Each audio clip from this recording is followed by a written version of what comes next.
आज का विचार, शिक्षक ही वह अनमोल दिशा सूचक है जो जिज्ञासा, ज्ञान, बुद्धिमानी और सफलता के चुंबक को सक्रिय बनाता है। हेलो, नमस्कार, मैं हूँ रेखा सिंह और आप देख रहे हैं संडे ई मैगजीन फुलवारी। सर्वप्रथम सुनते हैं गुरु वंदना।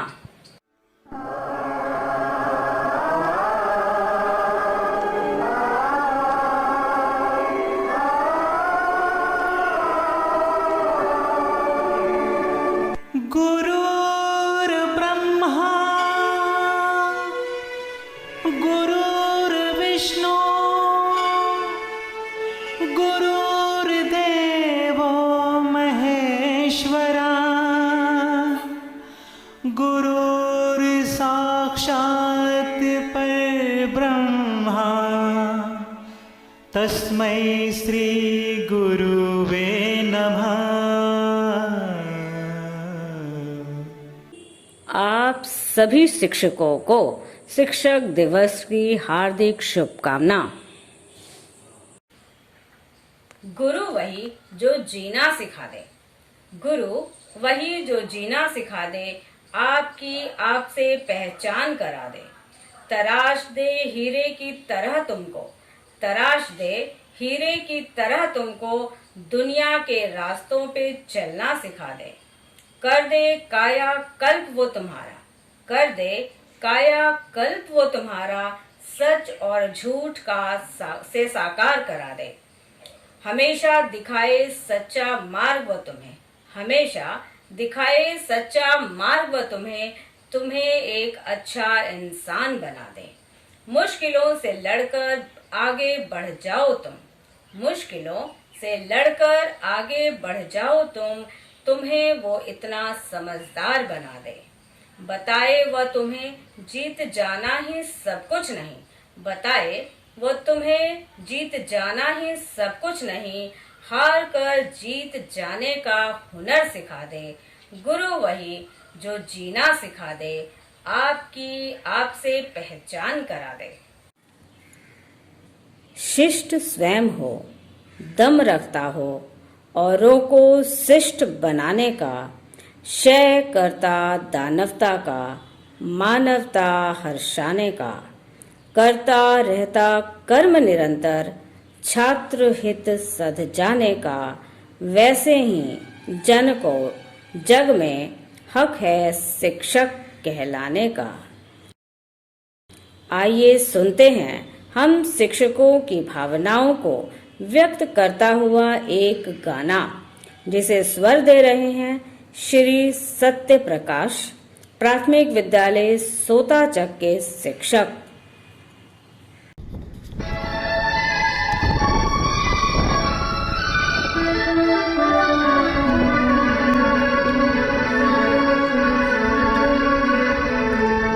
शिक्षा का मेरे दिल में खजाना है दोस्तों, शिक्षा का मेरे दिल में खजाना है दोस्तों, शिक्षक हूँ मेरा काम सिखाना है दोस्तों, शिक्षा का मेरे दिल में खजाना है दोस्तों, शिक्षक हूँ मेरा काम सिखाना है दोस्तों।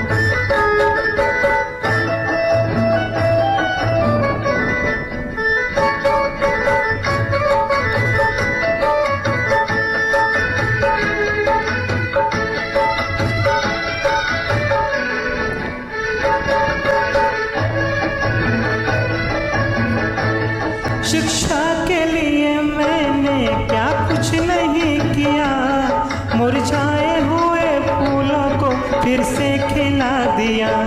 शिक्षा के लिए मैंने क्या कुछ नहीं किया, मुरझाए हुए फूलों को फिर से खिला दिया।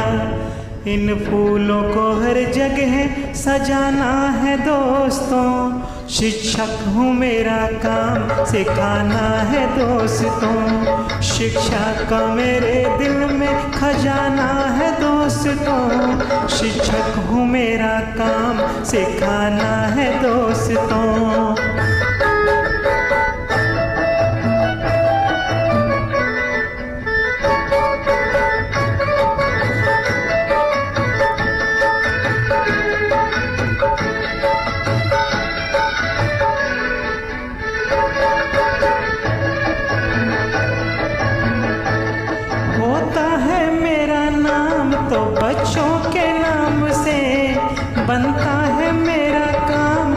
बच्चों के काम से। होता है मेरा नाम तो बच्चों के नाम से, बनता है मेरा काम तो बच्चों के काम से। हर घर में दीप हमको जलाना है दोस्तों, शिक्षक हूँ मेरा काम सिखाना है दोस्तों। शिक्षा का मेरे दिल में खजाना है दोस्तों, शिक्षक हूँ मेरा काम सिखाना है दोस्तों।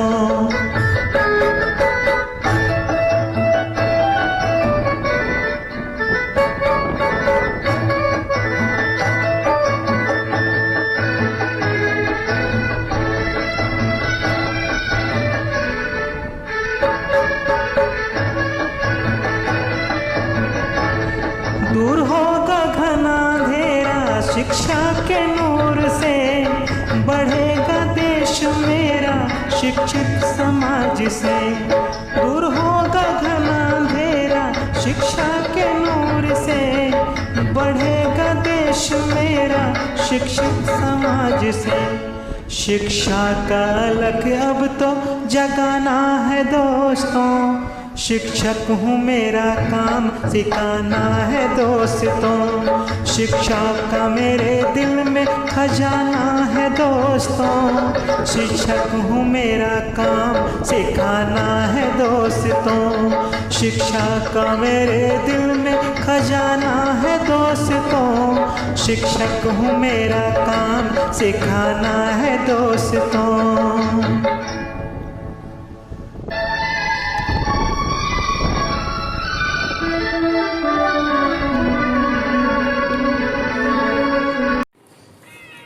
आज देखिए गर्दन को स्वस्थ रखने के लिए कुछ एक्सरसाइजेस जिसे बता रही हैं योगा शिक्षिका श्रीमती चैताली बनर्जी, मध्य विद्यालय कुरकुरी की शिक्षिका। Hello, good morning. मैं आज आप लोग को योगा में खास गर्दन के दर्द से छुटकारा के बारे में बताऊंगी। गर्दन दर्द जो है वो बहुत ही तकलीफदेह होता है। ज़्यादातर लोगों को, बच्चों को झुक के पढ़ने से या फिर एक जगह बैठे रहने से, बहुत देर तक झुक के लिखने से, कुछ काम करने से ये दर्द अक्सर हो जाती है। बहुत गलत तरीके से सोने से, ऊंचा तकिया लगा के सोने से भी गर्दन दर्द से लोग पीड़ित हो जाते हैं। गर्दन दर्द होने से बहुत ही परेशानी बढ़ जाती है, काम करने में मन नहीं लगता है, इसलिए हमको इसका छुटकारा पाना बहुत ज़रूरी है। चलिए गर्दन दर्द के बारे में कुछ अच्छा छुटकारा पाने के लिए कुछ अच्छा एक्सरसाइज आपको बता रही हूँ। सबसे पहले हम सीधे बैठ जाएंगे, सांस लेंगे, छोड़ेंगे। गर्दन दर्द के लिए हमको हाथ को हम पीछे ले जाएंगे और इस तरह से लॉक लगाएंगे, नहीं तो फिर ऐसे भी आप लॉक लगा सकते हैं। पीछे हाथ ले जाते हैं, लॉक लगा लिए, सांस को खींचेंगे, छोड़ेंगे, खींच के सांस खींच छोड़ेंगे और ऊपर की तरफ देखेंगे, छोड़ते हुए बीच में सांस को, फिर सांस लेंगे, फिर छोड़ते हुए नीचे, लेते हुए बीच में, छोड़ते हुए पीछे, लेते हुए बीच में। ऐसे ही 5 से 10 बार कीजिए। ये गर्दन दर्द को आराम देगा, गर्दन में अकड़न को कम करेगा। फिर हाथ सीधे बैठ जाइए और सांस लीजिए, पहले छोड़िए। बीच बीच में सांस लेना छोड़ना करते रहना पड़ता है योगा में। अब आपको कंधे को साइड में देखिए, फिर बीच में, फिर साइड में देखिए। सांस लेते हुए बीच में, छोड़ते हुए साइड में, लेते हुए। इसी तरह 5 से 10 बार कीजिए, बहुत आराम महसूस होगा। उसके बाद आपको हाथ को एक साइड में खोलिए और गर्दन को उल्टे साइड में ले जाइए और दूसरे हाथ से इसको प्रेशर देके झुकाइए, ज्यादा नहीं। सांस छोड़ के सीधे, फिर सांस लीजिए छोड़ते हुए।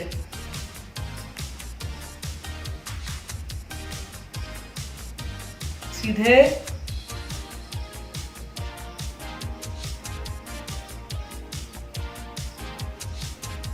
थोड़ा समय देना होगा, जल्दी जल्दी नहीं करना है। इस तरह से ये गर्दन का ये पोर्शन बहुत आराम महसूस होगा। फिर आपको गर्दन को घुमाना भी है, धीरे धीरे ग्रीवा को संचालन करना है इस तरह से। फिर उल्टा साइड से,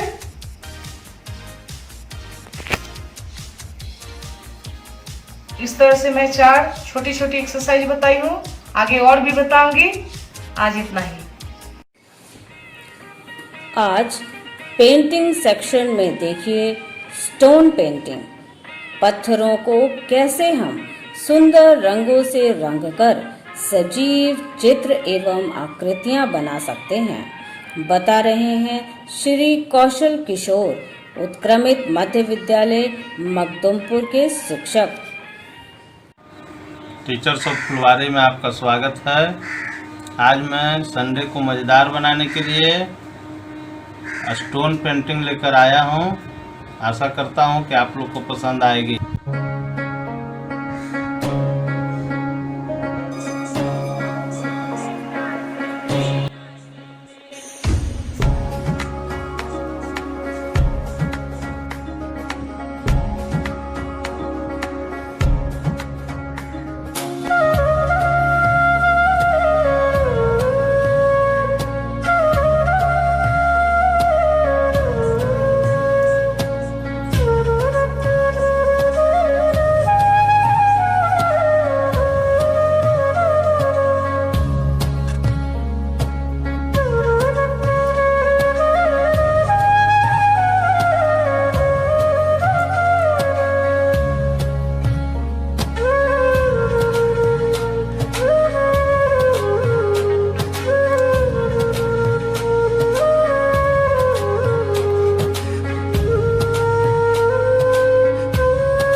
पर कंप्लीट होता है। आशा करता हूँ कि आप लोग को पसंद आएगा और संडे को मज़ेदार बनाइए, अभ्यास कीजिए। धन्यवाद।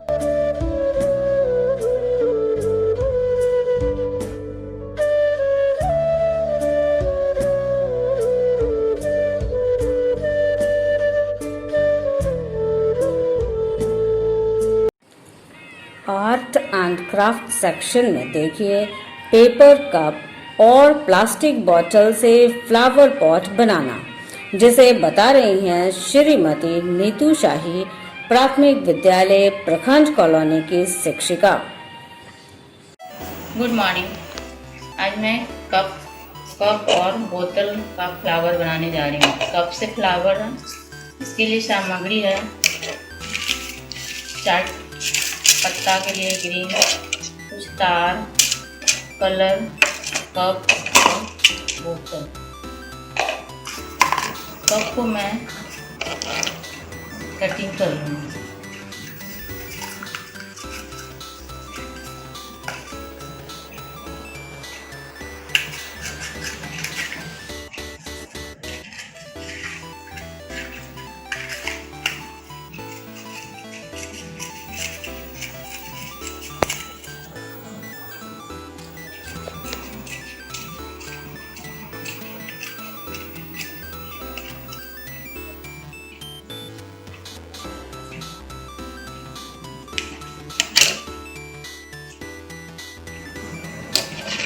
इसी तरह मैं बहुत सारा फ्लावर का कटिंग कर रही हूँ।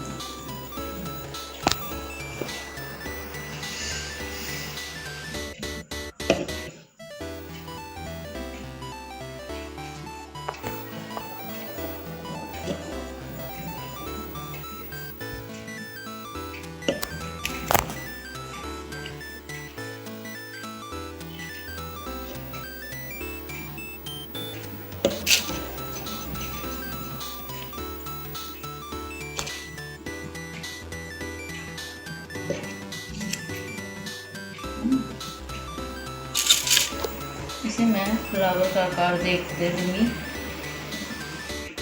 उसके बाद मैं ऑरेंज कलर से कलर कर दूँगी। इसे मैं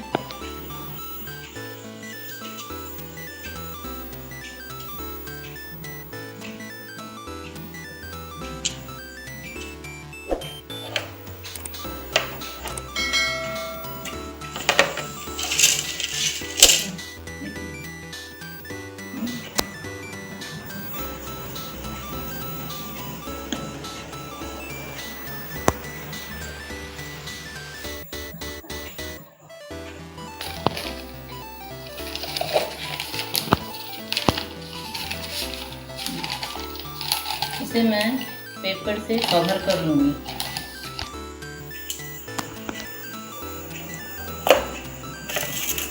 और मैं तार का यूज करूँगी। इसे भी मैं कवर कर लूँगी।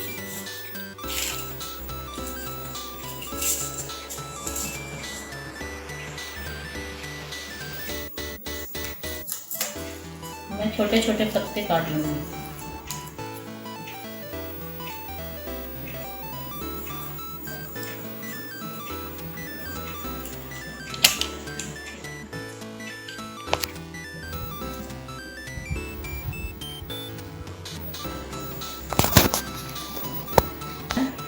फ्लावर तैयार है और मैं इसे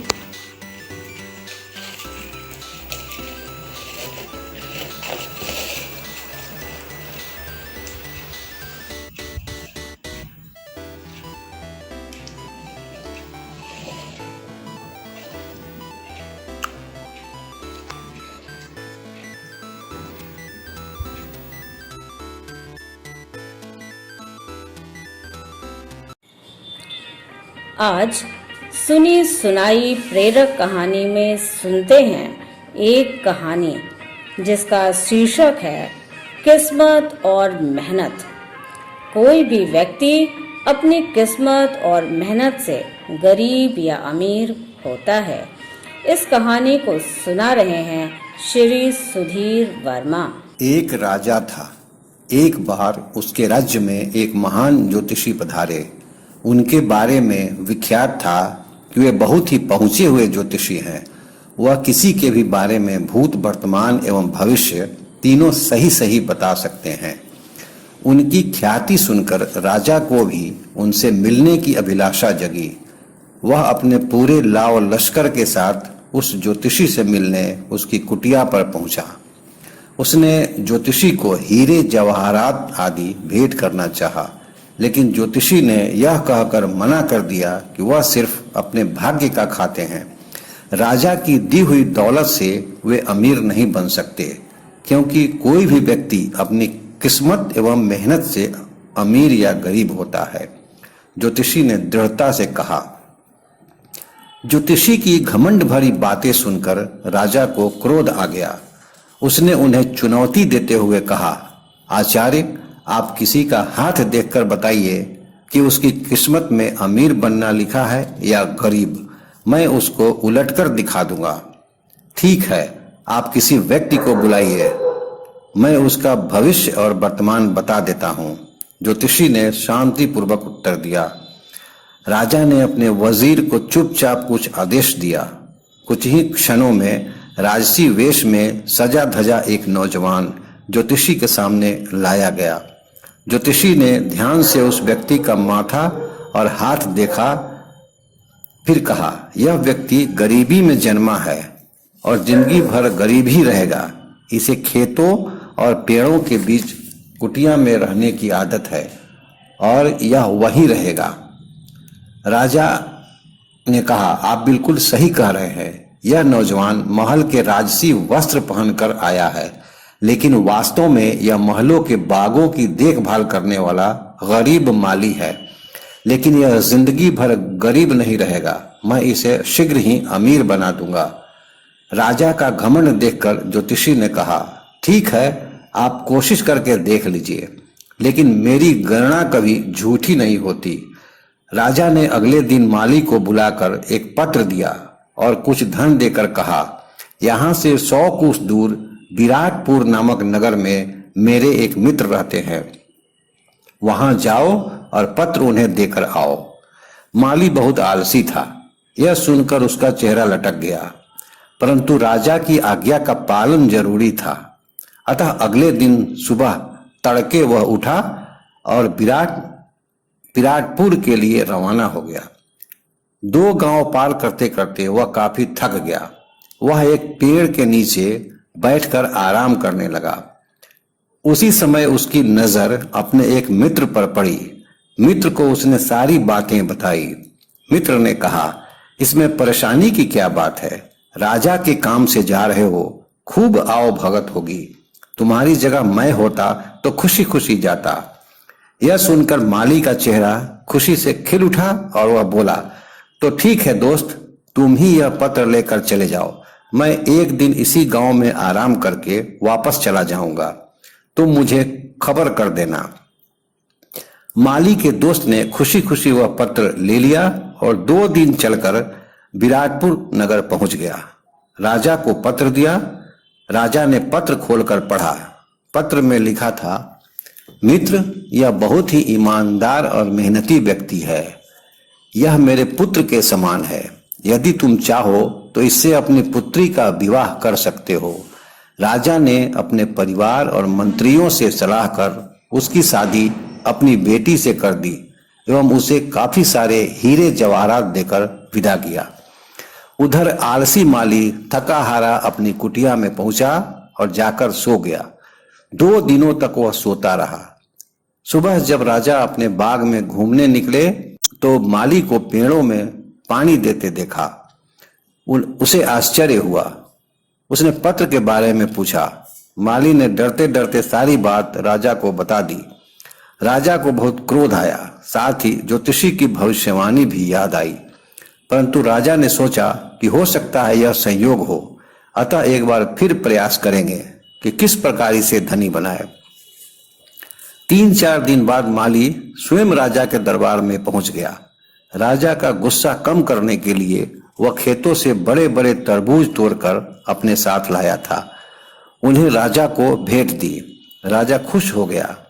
उसने मंत्री को चुपचाप इशारा किया। मंत्री एक बड़ा तरबूज लेकर अंदर चला गया और तरबूज को अंदर से खोखला कर उसमें हीरे जवाहरात भरवा कर ज्यों का त्यों चिपका कर वापस लाया। राजा ने माली से कहा, हम आज तुमसे बहुत खुश हुए, तुम्हें इनाम में यह तरबूज देते हैं। यह सुनकर माली का चेहरा फिर लटक गया। वह बड़े इनाम की जगह तरबूज पाकर उदास मन से वापस लौटने लगा।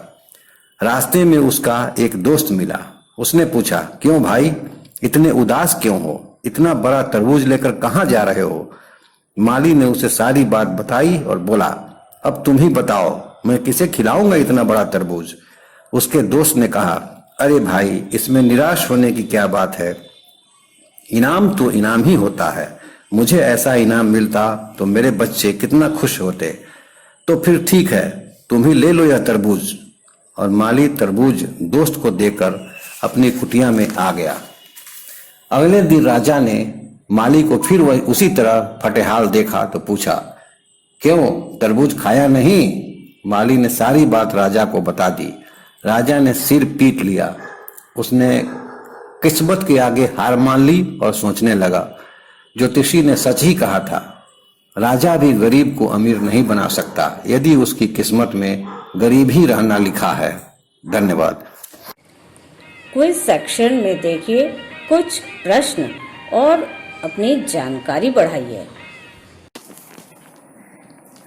डॉक्टर सर्वपल्ली राधाकृष्णन के जन्म दिवस को शिक्षक दिवस के रूप में किस वर्ष से मनाया जा रहा है?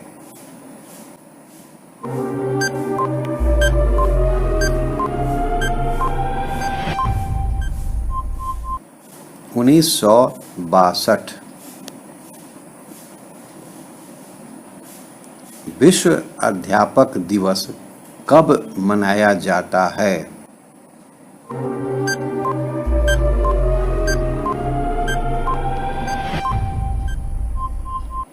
5 अक्टूबर। स्वतंत्र भारत के पहले शिक्षा मंत्री कौन थे?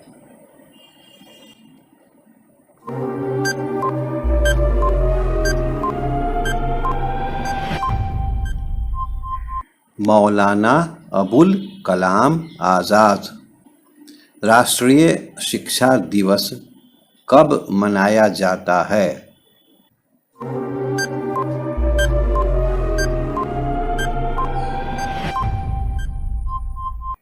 11 अक्टूबर।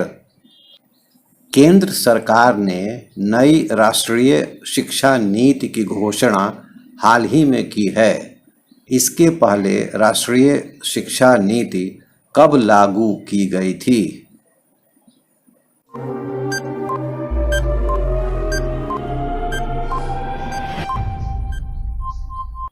1986। A good teacher is like a candle. It consumes itself, light the way for others. कितने भी बड़े हो जाओ लेकिन विनम्र रहो। विचार ऐसे रखो कि तुम्हारे विचारों पर भी किसी को विचार करना पड़े। समुद्र बनकर जीने से क्या फायदा? बनना है तो छोटा तालाब बनकर जियो, जहाँ शेर भी पानी पिए तो गर्दन झुकाकर। इन्हीं शब्दों के साथ मैं आप लोगों से विदा लेती हूँ। अगले अंक में फिर मिलेंगे। तब तक के लिए स्वस्थ रहें, सुरक्षित रहें, खुश रहें और मुस्कुराते रहें। कभी अपने लिए, कभी अपनों के लिए। Thank you.